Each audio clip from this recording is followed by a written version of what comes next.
Hello children, this is Edison. In this video, we are going to discuss about the chapter Determinants of the Matrix. The topics will be covered in this video are singular and non-singular matrices, adjoint of square matrices, inverse of square matrices, and applications of a matrices. Singular and non-singular matrices. I take any square matrix A. If its determinant is equal to 0, then I can say that this matrix is a singular matrix. Then, if its determinant is non-zero, then it is non-singular matrix. Note. If A and B are non-singular matrices of same order, then AB and BA are also non-singular matrices because we know that determinant AB is nothing but determinant A into determinant B. Even its commutative property also will satisfy here. Okay, children? Adjoint of square matrix. Adjoint of any square matrix A can be represented as adjoint ADJ A is equal to transpose of the cofactor matrix of the given matrix. Transpose of the cofactor matrix of the given matrix. Aij is a cofactor matrix of the given matrix here. Okay, children? Yeah. For example, I take a matrix of order 2 by 2.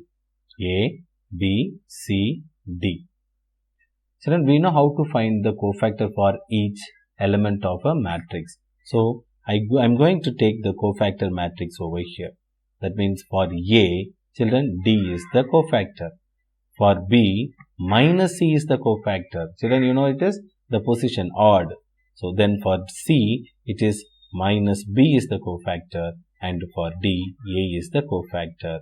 Okay, children. Now, what is adjoint A?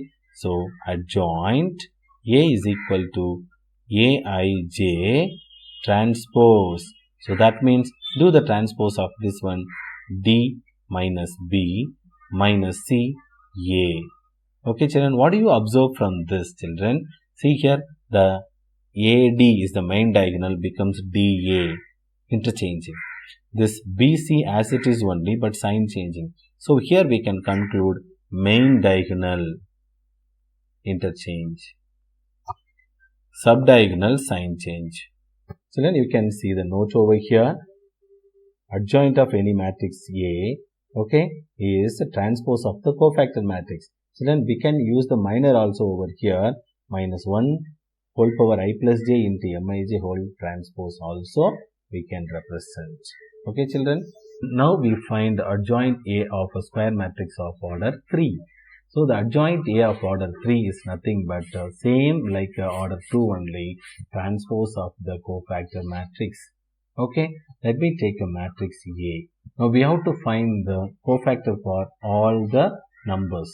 First, we can find the cofactor for first number 1. It is first row, first column. We can delete the first row and first column. We have the numbers 4, 3, 3, 4. 4 4s are 16, minus 3 3s are 9. 16 minus 9, it is 7. Similar way, children, for the number 3, I am finding it is 4 minus 3, 1. But its position is what? Odd position. So, it is minus 1. Okay, for 3, it is 3 minus 4, it is minus 1 only. Like this, we can find for all the numbers. It is minus 3, 1, 0, minus 3, 0, 1. Now, adjoint A is nothing but Aij transpose. So, is nothing but we can write 7 minus 3 minus 3 minus 1 1 0 minus 1 0 1. This is called adjoint A of a given matrix. Okay, children, we can use another way to find the adjoint A. You have to take the matrix, this particular matrix as a group to one like a, this is B, this is C, this is D. We have to rewrite as D, C, B, A form. So, we have to write the group of D is 4, 3, 3, 4.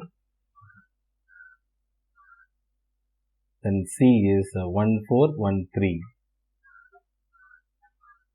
then B is 3, 3, 4, 3. Then A is 1, 3, 1, 4. Okay, children, I wrote this one. Now we are going to find. Very simple, children.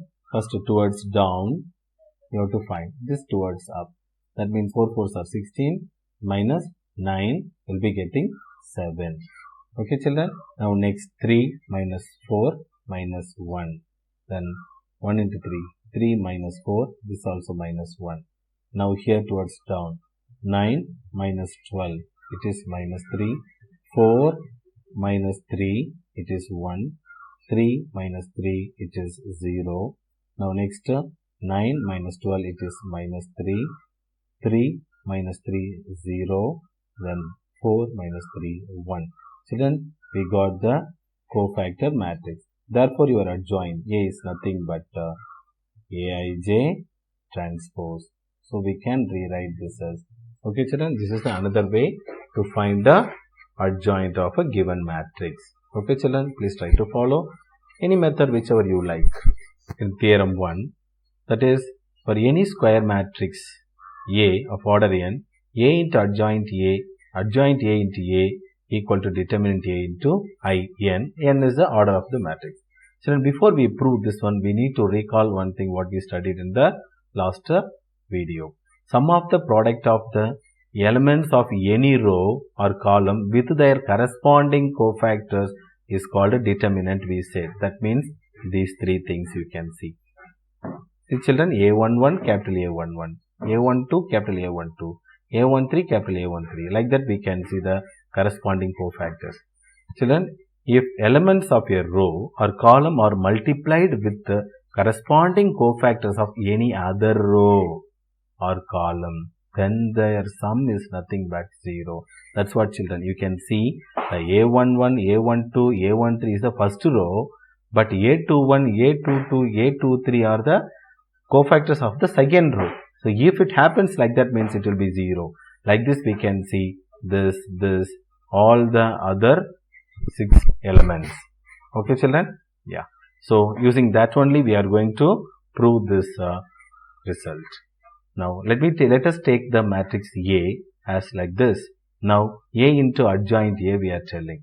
Okay children? A into adjoint A. Now, see when we multiply, this is the matrix, okay, adjoint A we will be finding. Adjoint A means what children? The cofactors. Okay, cofactor matrix. Just now we have learnt. So, transpose of the cofactor matrix is called adjoint A we have taken.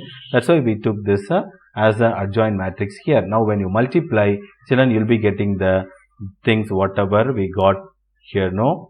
Yes, you will be getting. Now, this will be determinant, then remaining 0 in the first. Then 0, determinant 0. 0, 0, determinant. Like that we get children. Similar way, adjoint A into A also you will get same way. You get this one. Now, taking the determinant A out, now it becomes determinant A into I. Here they mention I3 because we use the order 3. Children, this implies we can say that A into adjoint A equal to adjoint A into A is equal to determinant A into I. Whatever the order we can denote over here. Okay children, using this result we can prove this. A is a square matrix of order n, then determinant of adjoint A is nothing but determinant A power n minus 1. See children, I take this itself. A into adjoint A is equal to determinant A into I. Okay, ma? Yes. Children, I just take determinant on both sides. That means what will I get? Determinant of A adjoint A, okay, equal to determinant of determinant A into I. Okay children, so here we need to recall the two formula. One is determinant AB is nothing but determinant A into determinant B. Then the determinant of Ka is nothing but K power n determinant A. So now for this first one we apply the first rule. It is determinant A into determinant adjoint A. Okay, here determinant A already number, it is like a K. So if you do the determinant for this means it become determinant A power n into determinant I is nothing but 1 only. Okay children, now therefore determinant adjoint A is equal to determinant A power n by determinant A. This determinant I is nothing but 1, therefore it is determinant A power n minus 1. Okay children, so this is how we prove this determinant adjoint A equal to determinant A in power n minus 1. Inverse of a square matrix. Children, already we have studied this concept in the previous slide. So just a small recall now. Okay, AB equal to BA equal to I means we can say that A inverse is equal to B. Okay, this implies what will you write children? A into A inverse equal to A inverse into A is equal to I. Okay, this is the inverse idea. Now see what is happening over here. Let A be a square matrix of order n, then A inverse exists if and only if A is a non-singular matrix. Okay children? Yeah. Let us consider the result what we proved before. It is A into adjoint A is equal to determinant A into I. We just divide by determinant A. That means what will you get children? 1 by determinant A into adjoint A is equal to I. Okay children? Yeah. Let us consider the result what we proved before. A into adjoint A equal to adjoint A into A is equal to determinant A into I. Children, what I am going to do? Divide throughout by the determinant A. That means A into adjoint A by determinant A. Then adjoint A into A by determinant A is equal to I. Okay. Now see children, I am going to rewrite this as A into 1 by determinant A into adjoint A in bracket. Here also 1 by determinant A into adjoint A in bracket into this A is equal to I. Children, are you able to remember the rule what we have studied before? See, AB equal to BA equal to I, or A inverse equal to A inverse A is equal to I. Children, can you see that? That means this is the matrix A and its inverse equal to A inverse into A is equal to I, children. Now, in this basis, what we get for A inverse? It is 1 by determinant A into adjoint A. Okay, children. Now, see that here A inverse exists if and only if A is a non-singular dimension. No. What does it mean, children? Determinant A should not be equal to 0. Determinant A should not be equal to 0. Okay, children. So, this is the formula to find the inverse of A using the determinant and the adjoint. If A is a non-singular, then we can have these many results, children. One by one we prove it. Now, first determinant A inverse is 1 by determinant A. Children, I take the formula what we proved. A inverse equal to 1 by determinant A into adjoint A. Children, take the determinant on both sides. What will you get? Determinant A inverse is equal to determinant of 1 by determinant A into adjoint A. Children, what will happen? This is actually, children, determinant of Ka. It is K power n. So, that means 1 by determinant A power n into determinant adjoint A. Now, 1 by determinant A whole power n. We know determinant of adjoint A is determinant A power n minus 1. Children, what will you get then? It is determinant A inverse is nothing but, children, here you can cancel it. You will be getting determinant A power minus 1 is nothing but 1 by determinant A. Okay, children. So, therefore, determinant A inverse is 1 by determinant A. Now, second, A transpose whole inverse is equal to A inverse whole transpose. Okay.